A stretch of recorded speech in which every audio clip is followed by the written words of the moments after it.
नमस्कार, आप देख रहे हैं न्यूज़ वन इंडिया। मैं हूं आपके साथ राजेश कुमार। इस वक्त बड़ी खबर दिल्ली से, जहां बीजेपी की मुख्यमंत्री परिषद की जो बैठक है वो जारी है और बीजेपी मुख्यालय पर यह बैठक हो रही है। बैठक में प्रधानमंत्री नरेंद्र मोदी शामिल हुए हैं। बीजेपी शासित राज्यों के सभी मुख्यमंत्री इस बैठक में मौजूद हैं और मुख्यमंत्री योगी आदित्यनाथ भी बैठक में मौजूद हैं। उनके अलावा उत्तर प्रदेश के दोनों उप मुख्यमंत्री ब्रजेश पाठक और केशव प्रसाद मौर्य भी इस बैठक में शामिल हुए हैं। गृह मंत्री अमित शाह, रक्षा मंत्री राजनाथ सिंह और भारतीय जनता पार्टी के राष्ट्रीय अध्यक्ष जेपी नड्डा भी इस बैठक में मौजूद हैं।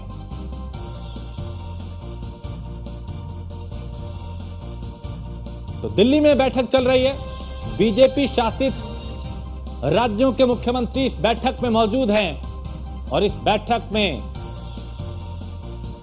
मंथन किया जा रहा है, समीक्षा की जा रही है, आगे की रणनीति बनाई जा रही है। कुछ राज्यों में विधानसभा चुनाव हैं, उसको लेकर भी टारगेट सेट किए जा रहे हैं।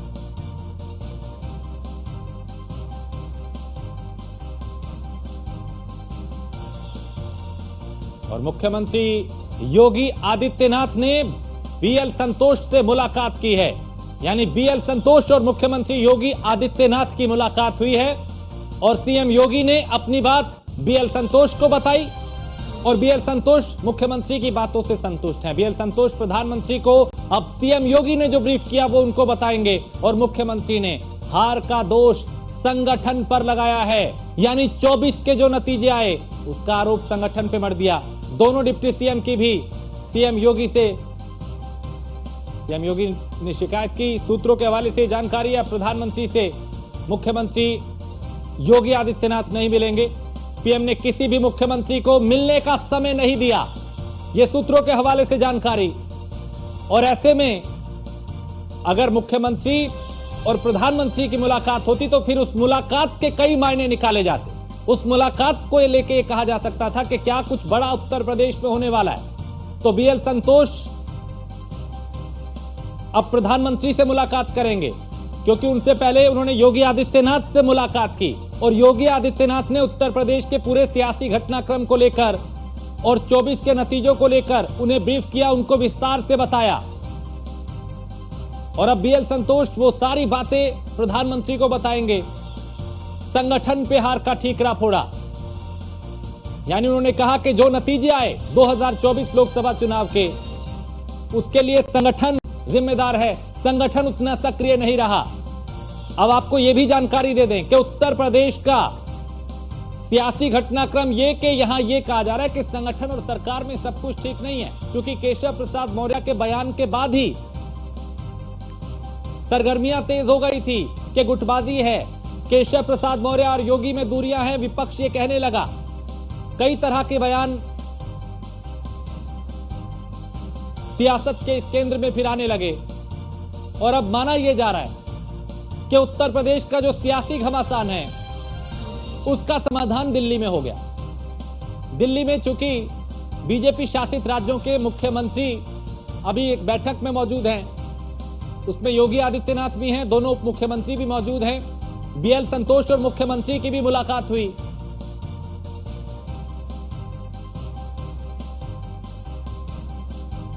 तो दिल्ली में बैठक को लेकर सूत्रों के हवाले से इस वक्त एक और बड़ी खबर आ रही है। दिल्ली से ही खबर, जहां हाईकमान ने उत्तर प्रदेश को लेकर निर्देश दिए हैं। सामाजिक मंच पे बयानबाजी से बचना है। सूत्रों के हवाले से जानकारी, किसी भी सामाजिक मंच पे बयानबाजी नहीं करनी है, किसी के काम में दखल अंदाजी नहीं करनी है, सबको एक साथ मिलकर काम करना है। यानी हाईकमान ने सीधा कह दिया कि किसी भी तरह की कोई गुटबाजी, कोई अंतरकलह और कोई एक दूसरे के खिलाफ बयानबाजी नहीं होनी चाहिए, और वो भी सार्वजनिक मंच से, खुले मंच से, मीडिया में किसी भी तरह की इस तरह की कोई बयानबाजी नहीं होनी चाहिए। तो हाईकमान ने उत्तर प्रदेश के सियासी घटनाक्रम को लेकर ये निर्देश दिए हैं। सूत्रों के हवाले से इस वक्त ये बड़ी जानकारी आ रही है कि सार्वजनिक जो मंच है, यानी खुल के कोई भी नेता किसी के खिलाफ बयानबाजी नहीं करेगा। और पीयूष तिवारी हमारे संवाददाता इस खबर पे ज्यादा जानकारी के साथ। पीयूष, चूंकि दिल्ली में बीजेपी के दिग्गज मौजूद हैं, लेकिन उत्तर प्रदेश के सियासी घटनाक्रम को लेकर क्या दिल्ली में समाधान हो गया? चूंकि बीएल संतोष ने मुख्यमंत्री से मुलाकात की, उसके बाद वो प्रधानमंत्री से मिलेंगे, हाईकमान ने भी निर्देश दे दिया कि एक दूसरे के खिलाफ बयानबाजी नहीं होनी चाहिए। बिल्कुल इस बात से इनकार नहीं किया जा सकता है कि जिस तरीके से उत्तर प्रदेश में जो राजनीतिक गर्माहट है, उसकी जो आहट है, वो कहीं ना कहीं दिल्ली में भी सुनाई दे रही है। और सबसे बड़ी बात है कि कल से दिल्ली के मुख्यमंत्री, माफ करिएगा, जो उत्तर प्रदेश के मुख्यमंत्री हैं वो दिल्ली पहुंचे हुए हैं और उनकी जो मुलाकात है वो लगातार पार्टी के वरिष्ठ नेताओं से हो रही है। सबसे बड़ी बात है कि कल ही जो संगठन के राष्ट्रीय महामंत्री हैं बीएल संतोष, उनसे उत्तर प्रदेश के मुख्यमंत्री योगी आदित्यनाथ की मुलाकात हुई है और देर रात ये मुलाकात हुई। करीब 1 घंटे तक ये मुलाकात चली है और इसमें सबसे खास बात ये रही कि जब उत्तर प्रदेश के मुख्यमंत्री योगी आदित्यनाथ यूपी सदन में मौजूद थे, तब खुद जो संगठन के राष्ट्रीय महामंत्री हैं बीएल संतोष, वो खुद मिलने आए थे सीएम योगी से। तो ये कयास लगाए जा रहे हैं कि उत्तर प्रदेश में अब सब कुछ ऑल इज वेल है, यानी कि जो स्थितियां बनी थी और खासतौर पे बैठकों का दौर जारी था, चाहे उत्तर प्रदेश में वो बैठक हुई हो या फिर दिल्ली में इसी भारतीय जनता पार्टी मुख्यालय में वो बैठक हुई हो, जिसमें बीजेपी के जो राष्ट्रीय अध्यक्ष हैं जेपी नड्डा, उन्होंने यूपी के डिप्टी सीएम केशव प्रसाद मौर्य को भी बुलाया था, उनके साथ 1 घंटे बैठक की और उसी दिन अलग से 1 घंटे बैठक बीजेपी के जो यूपी के प्रदेश अध्यक्ष हैं भूपेंद्र चौधरी, उनसे भी बैठक हुई थी। इसके बाद भूपेंद्र चौधरी की मुलाकात प्रधानमंत्री नरेंद्र मोदी से भी हुई थी और 1 घंटे तक उनकी भी मुलाकात हुई थी। तो यानी कि सभी जो घटनाक्रम है उसके बारे में जो जानकारी है वो केंद्रीय आला कमान को पहले ही दिया जा चुका है।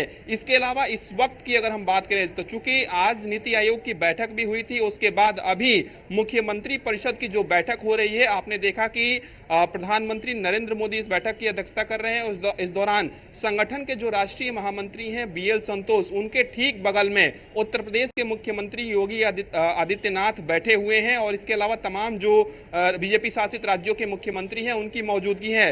सबसे बड़ी बात है कि भारतीय जनता पार्टी के अंदर खासतौर पे उत्तर प्रदेश में सब कुछ ठीक चल रहा है, नहीं चल रहा है, लेकिन इस पूरे मामले को विपक्ष ने भुनाने का बाकायदा प्रयास किया और अखिलेश यादव ने खासतौर पे, चाहे अखिलेश यादव का वो एक्सपोस्ट हो जिसमें उन्होंने कहा मानसून ऑफर 100 लाओ सरकार बनाओ, इस पर केशव प्रसाद मौर्य का पलटवार हो या फिर अन्य जो बयानबाजियां हो, इसके साथ ही आपने देखा कि अलग अलग जो बैठकें हुई उसमें समन्वय बनाने का प्रयास किया गया और अभी भी वो समन्वय बनाने का प्रयास किया जा रहा है। लेकिन एक बात लगभग स्पष्ट हो गई है कि जो चीजें प्लांट की जा रही थी, जो चीजें अफवाह जिस चीज को लेकर फैल रही थी, जो अनबन की खबरें निकलकर सामने आ रही थी, उस पर लगभग अब आला कमान ने ब्रेक लगा दिया है। या यूं कहें कि बने रहिए मेरे साथ, कुछ और मेहमान जुड़ चुके हैं। खेमचंद शर्मा है, डीपी यादव हमारे साथ है और विपिन शर्मा वरिष्ठ पत्रकार हमारे साथ जुड़ चुके हैं। खेमचंद जी, उत्तर प्रदेश में लेकर चूंकि लगातार ये परसेप्शन बन रहा था कि भाई सब कुछ बीजेपी में ठीक नहीं चल रहा, विपक्ष भी ये कह रहा था और कुछ खबरें भी ऐसे आई जिससे अंदाजा लग रहा था कि भाई सब कुछ सरकार और संगठन में ठीक नहीं है, लेकिन क्या यूपी के इस सियासी घमासान का समाधान दिल्ली में हो गया?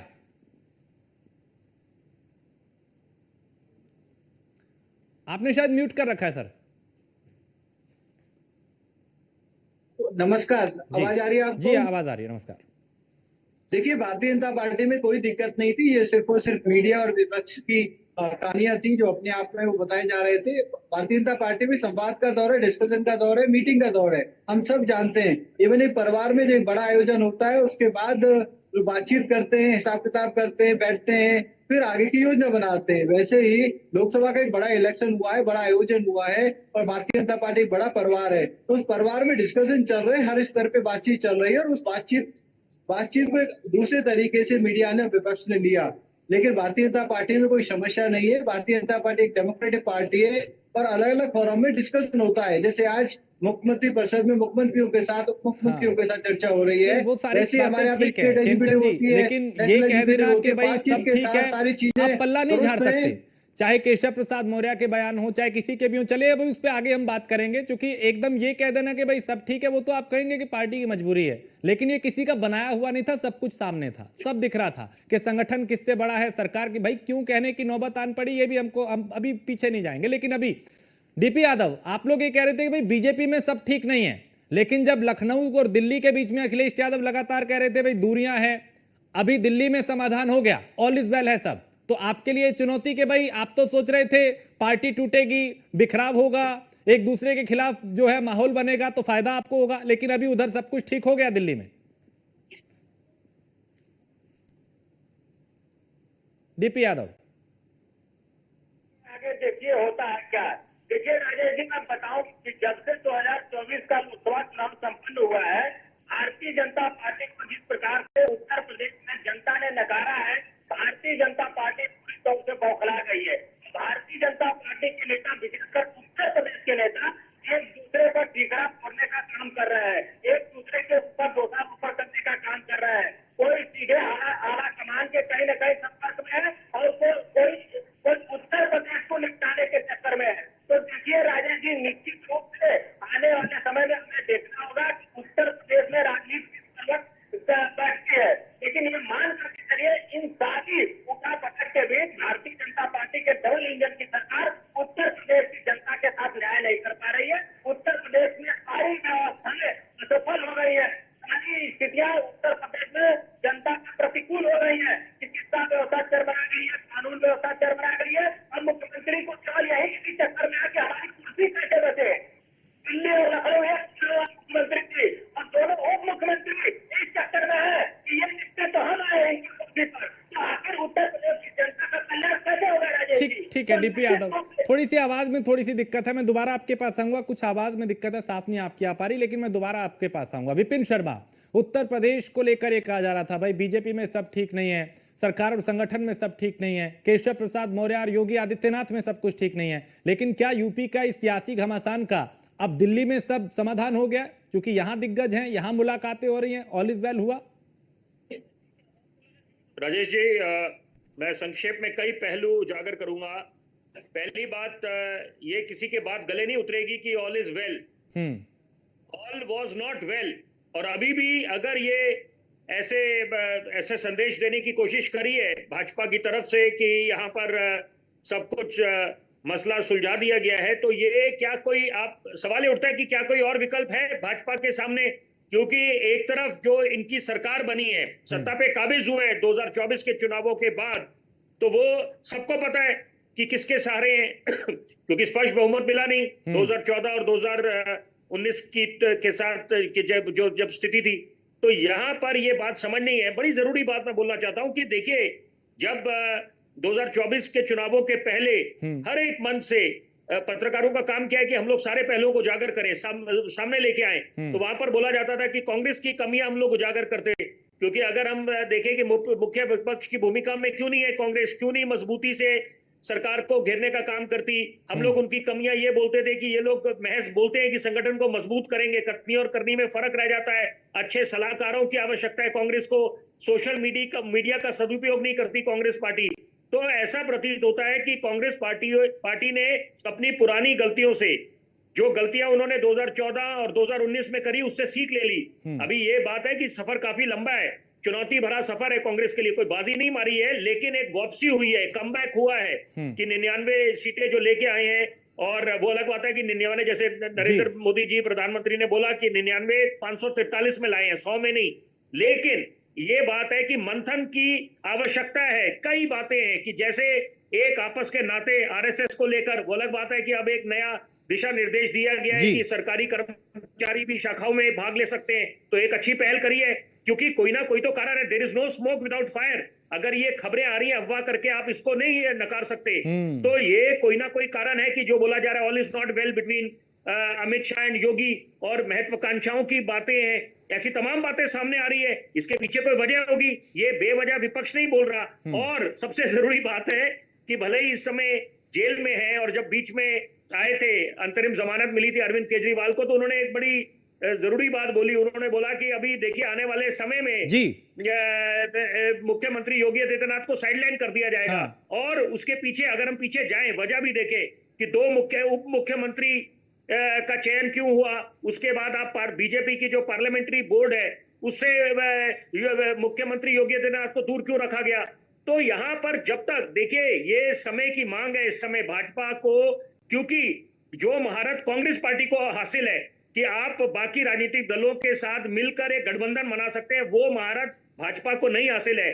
तो यहाँ पर उनके सामने एक बहुत बड़ी चुनौती है कि अगर उनकी सरकार नहीं चल पाती है आपस में, क्योंकि मनोबल पे सब कुछ निर्भर करता है कि आप अगर ये उपचुनाव जो है 10 सीटों के उत्तर प्रदेश में, वहां पर अगर ये बाजी नहीं मारेंगे जैसे कि पहले 13 सीटों में हुआ है कि जो नतीजे आए हैं, तो वहां पर अब मनोबल नीचे आता रहेगा भाजपा का। तो यहाँ पर अपने the last thing they need is in fighting, क्योंकि कांग्रेस के लिए बोला जाता था कि ये गुटबाजी के लिए जानी जाती है। तो यहाँ पर तो भाजपा की खामियां उजागर आ रही है। मैं खेमचंद जी का बड़ा आदर करता हूं, लेकिन एक संक्षेप में एक बात बोलना चाहूंगा कि यहाँ पर समझदार उसको कहते हैं जो अपनी पुरानी गलतियों से सीख ले। और अगर आप समीक्षा कर रहे हैं कि आपकी क्या कमी पेशियां रही है, क्या कारण रहा है, देखिए, क्योंकि आप अगर इतने नीचे आए, 303 लेके आए थे आप 2019 के चुनावों में, और आप 240 पे आके आप सिमट गए हैं, तो कोई ना कोई तो कारण रहा होगा। और उत्तर प्रदेश में, क्योंकि दिल्ली का रास्ता उत्तर प्रदेश से निकलता है, कि वहां पर भारी क्षति हुई है, तो उसका आपको निश्चित बात है आकलन करना पड़ेगा। उसका आकलन करना होगा, शायद उसी का आकलन हो रहा है।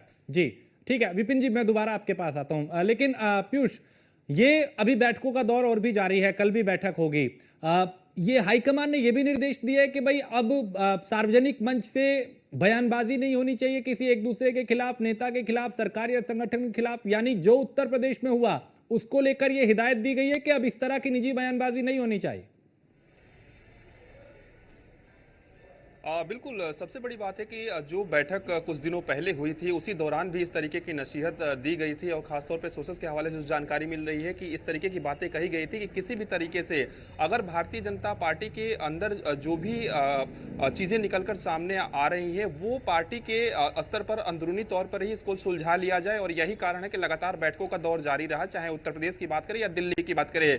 इसके अलावा सीएम योगी को लेकर भारतीय जनता पार्टी का आला कमान हो या फिर संगठन हो, पूरी तरीके से सीएम योगी के बारे में सब लोग जानते हैं, उनके बेहतर फैसलों के बारे में भी कहीं ना कहीं कई जगहों पर तारीफ भी होती रही है। ऐसे में सीएम योगी को लेकर कुछ भी कोई टिप्पणी करता है या फिर इनडायरेक्टली कोई टिप्पणी करता है, तो निश्चित रूप से इस बात को लेकर भारतीय जनता पार्टी का आला कमान कई बार बैठ के भी कर चुका है कि आखिर उत्तर प्रदेश में अगर इस तरीके की चीजें निकलकर सामने आ रही है तो इसके पीछे क्या कुछ वजह है। और खासतौर पे जिस तरीके से विपक्ष के दलों के नेताओं ने जो बयानबाजी की, और खासतौर पे सीएम योगी को लेकर या फिर केशव प्रसाद मौर्य को लेकर, उसके बाद भारतीय जनता पार्टी के आला कमान की यही कोशिश रही है या अभी भी कोशिश है कि विपक्ष को कोई भी मौका ना मिले। अगर बीजेपी के अंदर कुछ अंदरूनी चीजें हैं तो उसको भारतीय जनता पार्टी अपने स्तर पर सुलझा लेगी। भारतीय जनता पार्टी का आला कमान इसको लेकर सक्षम है। और सबसे बड़ी बात है कि सीएम योगी की जो कल मुलाकात हुई है संगठन के राष्ट्रीय महामंत्री बीएल संतोष से, आप समझिए कि सीएम योगी को तलब नहीं किया गया है, सीएम योगी को सीधे तौर पे दिल्ली नहीं बुलाया गया है कि आप आइए आपसे हमें सवाल जवाब करना है, बल्कि सीएम योगी स्वेच्छा से नीति आयोग की बैठक में आए हुए हैं और सीएम योगी के पास खुद संगठन के राष्ट्रीय महामंत्री गए। यानी कि एक तरीके से ये कह सकते हैं कि सीएम योगी को बताया गया होगा कि जो भी चीजें चल रही है खासतौर पर उत्तर प्रदेश में और जो चीजें चर्चाओं में है और विपक्ष को आखिर मौका मिल रहा है, तो ऐसा मौका ना मिले, एक समन्वय बनाकर काम किया जाए। और सीएम योगी इस बात को बखूबी जानते हैं और यही कारण है कि उत्तर प्रदेश में तमाम नेताओं के बयान भी आए बीजेपी के। आपने देखा कि सबने कहा कि उत्तर प्रदेश के अंदर बीजेपी के अंदर कोई अंतरकलह नहीं है, जानबूझ के विपक्षी दल और खासतौर पर अखिलेश यादव इन चीजों को हवा दे रहे हैं। और इस वक्त भी जो बैठक चल रही है, प्रधानमंत्री नरेंद्र मोदी का जो स्वागत किया गया है, उसमें तमाम बीजेपी शासित राज्यों के मुख्यमंत्रियों ने भी प्रधानमंत्री को का स्वागत भी किया और बधाई भी दी है। तो कोई भी किसी भी तरीके की अनबन जैसी चीज नहीं नजर आ रही है। नजर नहीं आई, लेकिन ग्राउंड पे कुछ जरूर था जिसका जिक्र जो है वो सियासत के केंद्र में भी हुआ। और लेकिन खेमचंद जी, एक बात तो तय है कि उत्तर प्रदेश में चूंकि विपक्ष भी ये कहता रहा कि योगी को बदलेंगे, योगी को हटाएंगे, विपक्ष ने एक परसेप्शन ये बनाया, लेकिन अब संघ का साथ, पार्टी जो शीर्ष नेतृत्व है उनका साथ ये बताता है कि उत्तर प्रदेश के बॉस योगी ही हैं, उनको वो अडिग है, उनको कोई हिला नहीं सकता। अभी उन्होंने अपनी कार्यशैली से, अपने काम से प्रभावित किया है। देखिए, हम तो बार बार कहते हैं कि भारतीय जनता पार्टी की जो डबल इंजन की सरकार है उत्तर प्रदेश में, उसने जबरदस्त काम किया है। कुछ कारणों से, जिसमें एक अफवाह भी है, मिस इन्फॉर्मेशन भी है, जो कैंपेन विपक्ष ने चलाया कि भाई हम संविधान बदल देंगे, हम SC/ST के राइट्स को खत्म कर देंगे, उन चीजों का हमें नुकसान हुआ। हम उसका पूरी तरीके से एनालाइजिंग भी कर रहे हैं और हम उसको इम्प्रूव भी करेंगे। लेकिन सीएम अच्छा काम कर रहे हैं, सीएम बने रहेंगे, ऐसी भावना पूरी पार्टी में है। और जो चर्चा प्रतिनिधि चल रही है वो संवाद, वो एक इंटरनल मैटर है और एक चलना भी चाहिए, क्योंकि क्या फीडबैक जनता से आया, क्या फीडबैक लोगों से आया, कार्यकर्ताओं से आया, तो वो एक दूसरे के साथ शेयर कर रहे हैं, हमारे बड़े नेताओं को बता रहे हैं। लेकिन सीएम साहब पे कोई सवाल हो ऐसा मुझे नहीं लगता। अभी सीएम साहब जो दिल्ली में भी आए, कोई रूटीन मीटिंग के लिए आए हैं, वो नीति आयोग की मीटिंग के लिए आए, और नीति आयोग की मीटिंग के बाद या साथ साथ हमारी मंत्रिमंडल की जो मंत्रियों की, मुख्यमंत्रियों की परिषद होती है उसकी मीटिंग हो रही है। तो पूरी तरीके से एक रूटीन प्रक्रिया है, और रूटीन प्रक्रिया में वो हमारे पदाधिकारियों से मिलते हैं। हमेशा ऐसा रहा है कि जब सीएम आते हैं तो पार्टी के जो दूसरे पदाधिकारी होते हैं उनसे मिलते हैं और उनके साथ चर्चा पर चर्चा करते हैं। तो मेरे को ऐसा नहीं लगता कि कोई परेशानी है, और अगर कोई छोटी मोटी परेशानी या कहीं भी कंफ्यूजन है तो उसको हमारी पार्टी फोरम के बीच में हमारे नेता उसको सॉर्ट आउट कर लेंगे, और पार्टी स्ट्रॉन्ग बन के निकलेगी। ये जो चर्चा प्रोसेस चल रही है इससे रास्ता निकलेगा, और वो रास्ता हमारी पार्टी को आने वाले समय में और मजबूत बनाएगा। और जब स्टेट का इलेक्शन होगा तो हम और तेजी से और अच्छे तरीके से वापसी करेंगे। ठीक है। तो डीपी यादव, आपके सपनों पे, अरमानों पे तो पानी फिर गया होगा, क्योंकि अखिलेश यादव तो ये तक ऑफर दे रहे थे कि भैया आप 100 लाओ, सरकार बनाओ, लेकिन वहां तो सब ठीक हो गया। देखिए राजेश जी, हमारे अरमानों पर कोई पानी नहीं फिरा है। पानी किसके अरमानों पर फिरा है और किसको जनता ने नकारा है, ये पूरे तौर से साफ हो चुका है उत्तर प्रदेश में। उत्तर प्रदेश में जिस प्रकार से जनता ने भारतीय जनता पार्टी को नकारा है, उससे भारतीय जनता पार्टी के जमीन के तरह से ये समझिए कि गायब हो गया उसका जमीन। भारतीय जनता पार्टी का राजनीतिक वजूद उत्तर प्रदेश से अब समाप्त हो जाएगा 2027 में। तो इसी के लिए ये सारी कवायद हो रही है राजेश जी। और ये समझिए कि आगे आने वाले दिनों में निश्चित रूप से उत्तर प्रदेश में बदलाव होगा। अब देखिए, एक कहावत भी है राजेश जी कि बिना आग के धुआं नहीं उठता है। तो जरूर निश्चित रूप से आग लगी हुई है भारतीय जनता पार्टी के अंदर, जो धुआं दूर दूर तक फैल रहा है। ठीक है विपिन जी, एक शॉर्ट टिप्पणी आपकी। क्या आग थी जिसका धुआं था, और क्या अब उस पर दिल्ली में पानी डल गया, वो पूरी तरह से कंट्रोल में है? छोटी सी टिप्पणी है। मैं संक्षेप में ये बोलूंगा कि अभी फिलहाल के लिए क्योंकि उपचुनाव भी हैं सर पर, और ये बात है कि ये एक दिशा निर्देश दिए गए हैं कि आप लोग कोई बयानवीर ना बने, क्योंकि उससे विपक्ष को बैठे बैठे मौका मिल जाएगा और सेल्फ गोल हो जाएगा। तो यहाँ पर अपने पाँव में कुल्हाड़ी मारने की किसी को आवश्यकता नहीं है। अभी फिलहाल के लिए ऐसा प्रतीत हो रहा है कि ये जो कुछ समाधान तो निकला नहीं है, लॉन्ग टर्म नहीं निकला है, क्योंकि महत्वाकांक्षाओं की बात है। बस ये जरूरी है समझना, क्योंकि प्रधानमंत्री का क्या वो 75 साल में प्रधानमंत्री के पद से इस्तीफा देंगे या खुद वॉलंटियरली पीछे हट जाएंगे, तो उसके बाद कौन विरासत आगे यानी एक विकल्प कौन होगा? प्रधानमंत्री की मुख्यमंत्री योगी आदित्यनाथ या अमित शाह? तो ये जो विपक्ष भी ये बात बोल रही है और जो पॉलिटिकल पंडित है वो भी ये बात आगे लेके आ रहे हैं। वक्त इतना ही था, बहुत शुक्रिया पीयूष, आप नजर बनाए रखिए इस बैठक पे, आपसे फिर जानकारी लेंगे। आप सभी का बहुत शुक्रिया। तो ये चूंकि उत्तर प्रदेश का जो सियासी घमासान था, उसके अब कयास ये लगाए जा रहे हैं कि दिल्ली में उसका समाधान हो गया है। एक ब्रेक के लिए रुकेंगे, आप बने रहिए न्यूज़ वन इंडिया के साथ।